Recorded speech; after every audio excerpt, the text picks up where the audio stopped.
all bets are off when you come into the pits. 10 laps to go next time. And it's still Glenn Seaton leading over Mark Scaife in the Winfield Commodore. John Bowe now runs in third. Thomas Mazera is fourth. Peter Brock is fifth. And Alan Jones is sixth. Trying to pick their way through the slower cars here. Not a lot of room at Mallala. A particularly wide circuit. On and off the throttle and the brakes.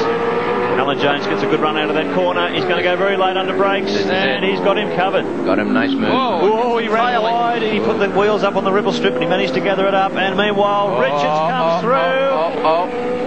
Nasty. That's very unlike Jim. But he eased it out. He gave Peter a chance to get it back again. He did. He let Peter get back on speed there. Back under control, I guess. Meanwhile, back at the field, 13 seconds ahead of this battle. Seaton sweeps through. Mark Scaife. This is Wayne Gardner, who's returned to the circuit in the second HRT car. Well, two campaigners have been hard at it all day here at Mallala. Peter Brock, the Mobil 1 Commodore, and Larry Perkins in the Castrol entry. Alan Jones is just one spot ahead of them, and they have been diving and cutting each other up, having a real race of this. Well, the gap between Seaton and Alan Jones has continued to expand. It's out to 17 seconds now. But the gap between Brock and Jones doesn't seem to be changing that much, so I imagine that both Scaife and Seaton are starting to put in the quicker lap times toward the end of the race. Brock, Perkins, onto the pit straight. Larry getting quite close to Brocky here now. You can just see the roof of Alan Jones' Falcon disappear out of shot there, and he really hasn't made a great amount of ground on Brock and Larry. There he is. So he seems like his position has stabilised somewhat.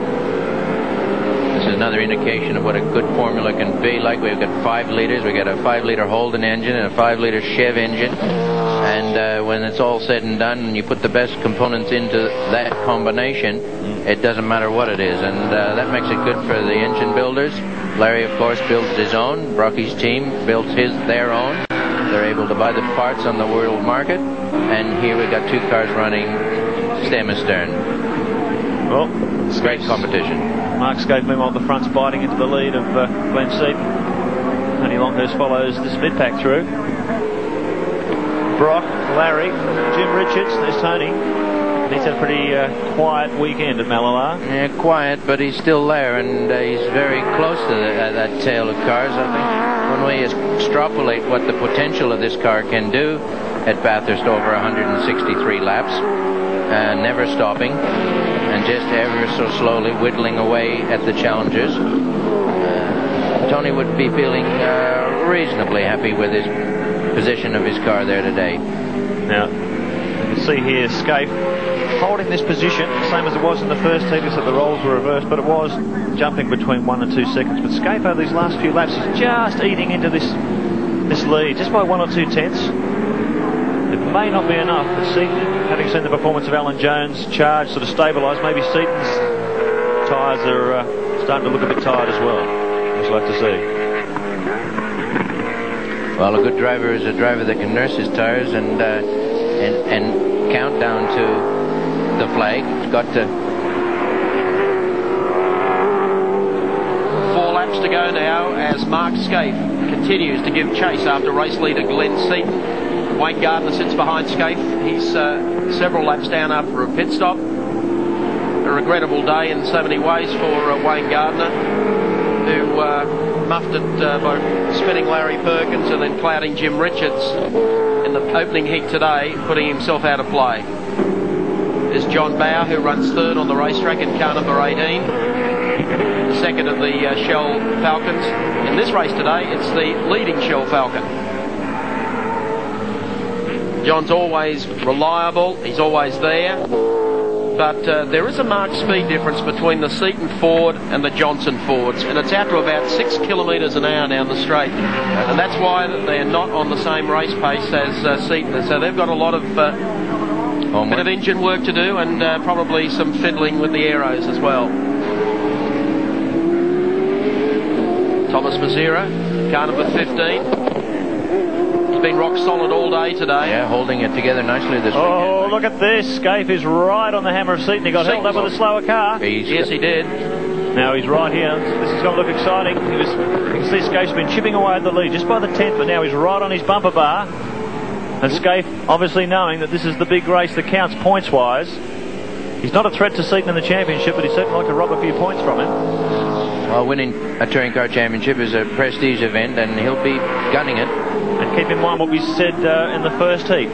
If Scaife wins this heat, it'll be the first round win for a Commodore in 7 long years. It's quite amazing. They come through the chicane again.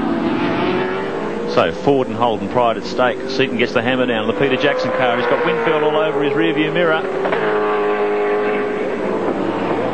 This one's tight. It's got to be on the inside. One Don't let the mistake rear here. go out. Yeah. One The ripple mistake strip here. He's starting. You can tell. Listen to the crowd. Yep. They've got a real race going here with 2 laps to go. Glenn Seaton, the Peter Jackson Falcon EB, leads Mark Scaife in the Winfield Commodore.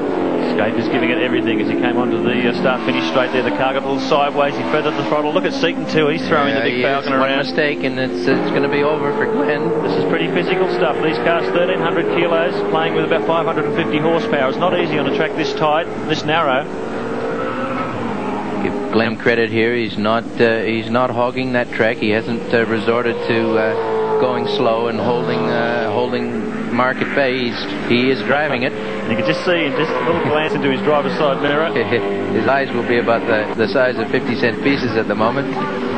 And one thing I think people have forgotten this year too is just how well Glenn Seaton is driving. You think of the quality of the competition side in. Certainly the car and the team and structure and everything's great, but Glenn is just driving so well. Well, he doesn't look as though he's as physical in the car as Mark Scaife, but Scaife's ready to start turning up the Bunsen burner.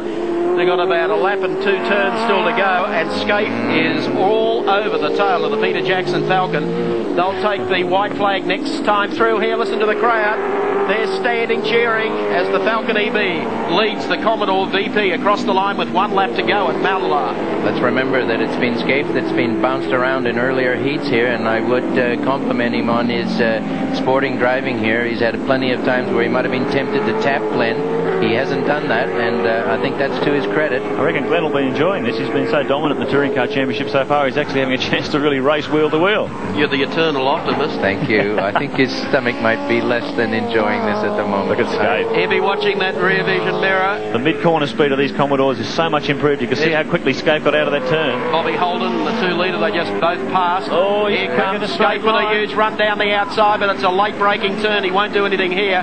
Gardner sits on his tail as they go through here. Seaton's car under brakes looks like a top fuel drag. The flames pouring out of both exhausts. He's back on the hammer again. Scaife's running out of options. There's just one option left. It's down the inside, but he'll have to outbrake him. Will he do it? He won't do it on the outside. It can only be the inside, and Glenn had that protected. They come to the chicane. This is the closest finish of the Touring Car Championship in light years. Here they come up to the last turn, sideways out of the turn, and it'll be Seaton across the line by half a car length to Mark Scaife. 3rd place will go to John Bow, and right on Bow's tail as they come out of the turn is Thomas Mazzera in the Commodore. And finishing in 5th will be Alan Jones, a fabulous drive from the back of the field. Well, the Ford-Holden battle has well and truly returned. Yes, it certainly has. Glenn Seaton in a Falcon just wins today's round at Mallala. Mark Scaife in the Winfield Commodore finishes in 2nd. A Falcon finishes 3rd with John Bow, a Commodore 4th with Thomas Mazzera, and another Falcon, Alan Jones 35 in 5th. And we'll be back to talk to the winners in just a moment.